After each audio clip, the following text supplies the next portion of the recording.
नमस्कार, आपण पाहतात रयत संवाद न्यूज चॅनल। अक्कलकोटमध्ये 1000 घरांच्या गृहप्रकल्पास केंद्र सरकारची मंजुरी। आमदार सचिन कल्याण शेट्टी यांच्या प्रयत्नांना यश। अक्कलकोट शहरातील आर्थिकदृष्ट्या दुर्बल घटकातील नागरिकांसाठी दिलासादायक आणि महत्त्वपूर्ण गृहप्रकल्प लवकरच साकार होणार आहे। केंद्र सरकारच्या माध्यमातून प्रधानमंत्री आवास योजनेअंतर्गत मंजुरी मिळालेल्या सुमारे 1000 सदनिकांचा भव्य गृहप्रकल्प उभारण्याचे नियोजन करण्यात आले असून या माध्यमातून गरजू कुटुंबांना अल्प किमतीत स्वतःच्या मालकीचे पक्के घर उपलब्ध करून देण्याचा प्रयत्न आहे।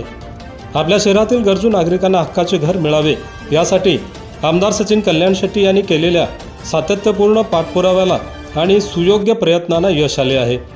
यासाठी केंद्रीय गृहनिर्माण आणि नागरी व्यवहार मंत्री मनोहरलाल खट्टर आणि मुख्यमंत्री देवेंद्र फडणवीस यांचे विशेष सहकार्य लाभले आहे, असे आमदार सचिन कल्याण शेट्टी यांनी स्पष्ट केले आहे।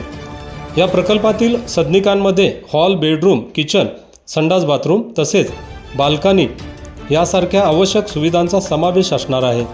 शासनाच्या विविध योजनांचा समन्वय साधून केवळ घरकुलच नव्हे तर लाभार्थ्यांना आवश्यक पायाभूत सुविधा उपलब्ध करून देण्याचे नियोजन आहे।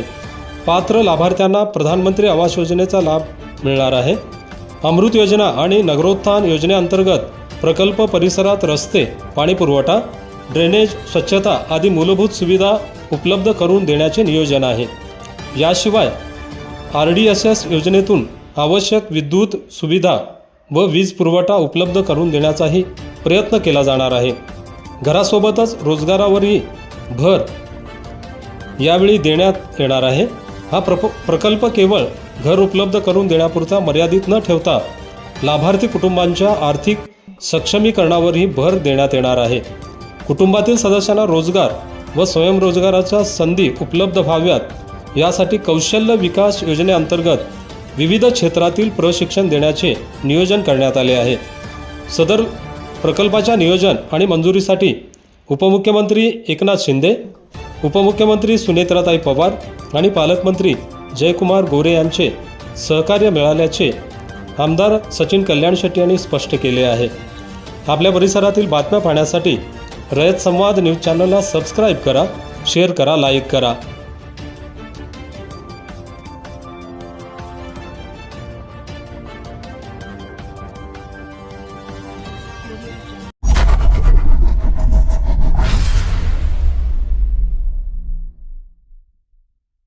अशाच नवनवीन घडामोडींसाठी रयत संवाद न्यूज चॅनलला लाईक करा, शेअर करा आणि सबस्क्राईब करायला विसरू नका।